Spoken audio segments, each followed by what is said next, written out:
getting ready to head out to go to Barnes, and I'm so excited. I have not been to Barnes yet this fall, so this is my fall Barnes trip. I just reheated some coffee that I was drinking yesterday and didn't finish. Part of me is like, do you want to get like a pumpkin spice latte, you know, make this like a full fall vibe? I don't know, but for now I'm gonna just take a few sips of this and we're gonna head out.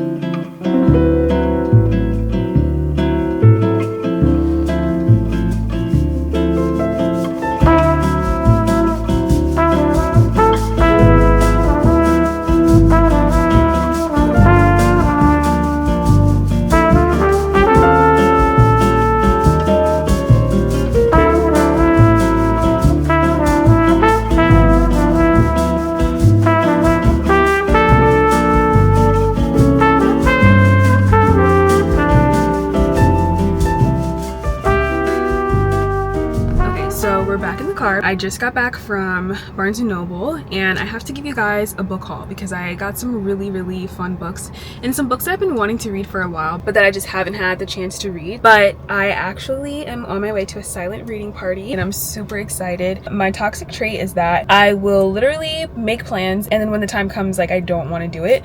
So like honestly, I'm dragging my feet and I almost didn't go, but I'm excited to go and just sit down and read one of the new books that I just picked up. I'm gonna do a book haul, but this is one of the books I picked up. It is The Midnight Feast by Lucy Foley. It is a mystery thriller. I just finished reading a thriller, so I'm kind of like in my thriller bag right now. We have to go because it's starting in 15 minutes and it's about 20 minutes away, so let's go.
Alrighty, so I just left the event. It was so nice, so peaceful to just be somewhere in public where everyone else is reading. The reader in me wanted to like get up and socialize, but it was a silent reading party. That was also nice because I also didn't feel pressure to socialize as well. I just sat down and I read my book. I made it to page like 23. Yeah, literally like 22. And so far it's really interesting. Like I'm starting to understand where we might be going with this. One thing I really like about Lucy Foley is I feel like oftentimes she, I don't know, creates stories where there's some kind of like social commentary. This one is definitely touching on the aspect of like, I don't know what to call it, but like elitism and people who have a lot of money, like what they choose to do with it, whether the things that they choose to do with their money in terms of if there's like a large plot of land and they choose to build like a hotel on it, like whether it's ethical or not and like how it impacts communities in that area.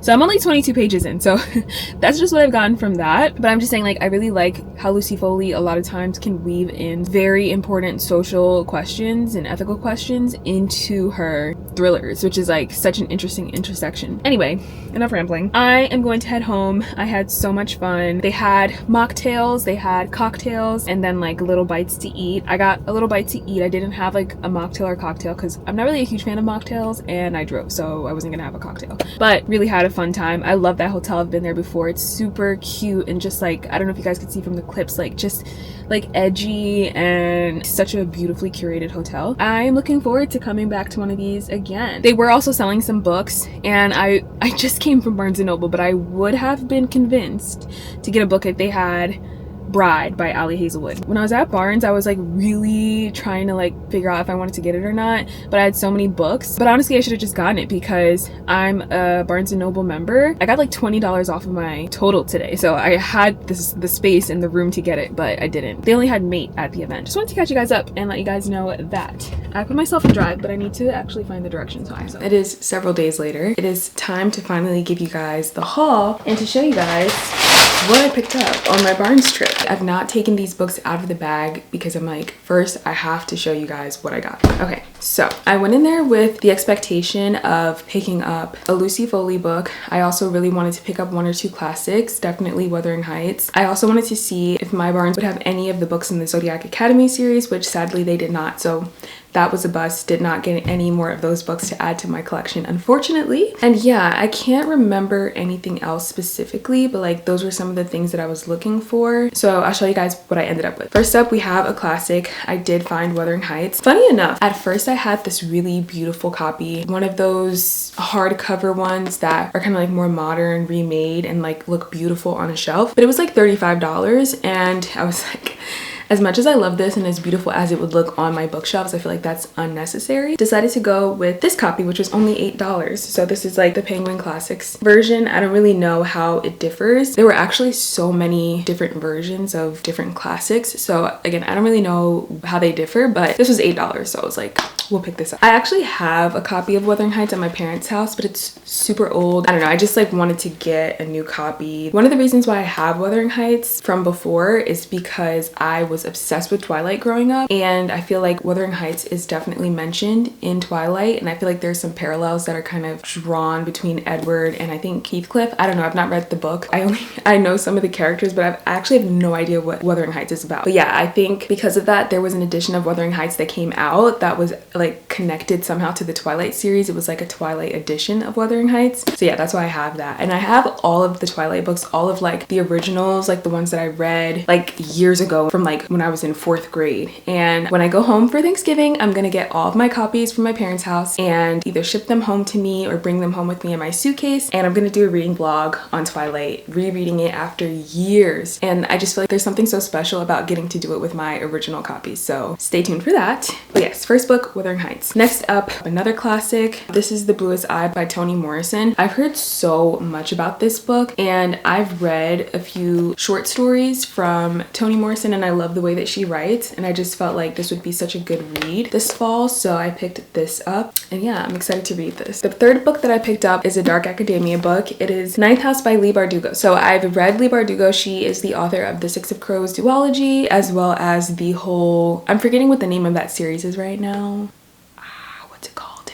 It's literally on Netflix. I watched it. I loved it. Shadow and Bone. Yeah, there we go. So she's the author of Shadow and Bone as well. So I'm familiar with her work. I see it all the time. I see it everywhere, and I'm like, fall is a perfect time to read dark academia. Winter too, but I just felt like this would be such a cool book to read this fall. And I know that I love one of my favorite series, which is the Atlas 6, is like a dark academia fantasy sci-fi type of thing. So I know that I would love this, so I'm excited to pick it up and get into it. And within that same genre, I also picked up Babel, finally. I feel like, first of all, I will sit on picking up a book if it's only available in paperback, unless it's like a super anticipated read for me. I hate reading hard covers. I'm just not gonna read the hardcover. I'm gonna end up just getting it on my Kindle, which is fine. And I'm very intrigued and anticipating this read. I feel like this book has so much commentary on it, mostly positive. Like a lot of people really enjoy this book, and I just feel like it's something that would be right up my alley as well. So I'm looking forward to picking this up and letting you guys know what I think about it. The other book I had showed you guys before, it is the thriller that I picked up from Lucy Foley, and it's called The Midnight Feast. I'm still reading that, but I'm really enjoying it. Those were the 5 books that I picked up. 1 thriller, 2 dark academia, and then 2 classics. I didn't get any fall themed books because as I was looking at them, I was just thinking to myself, I have limited time to read already, and I kind of feel like I wouldn't enjoy them as much as I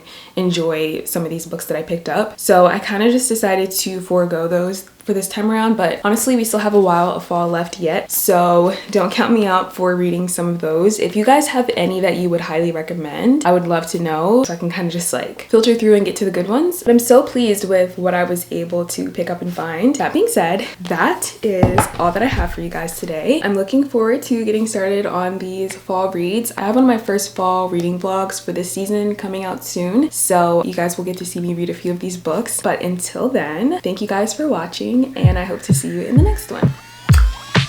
I love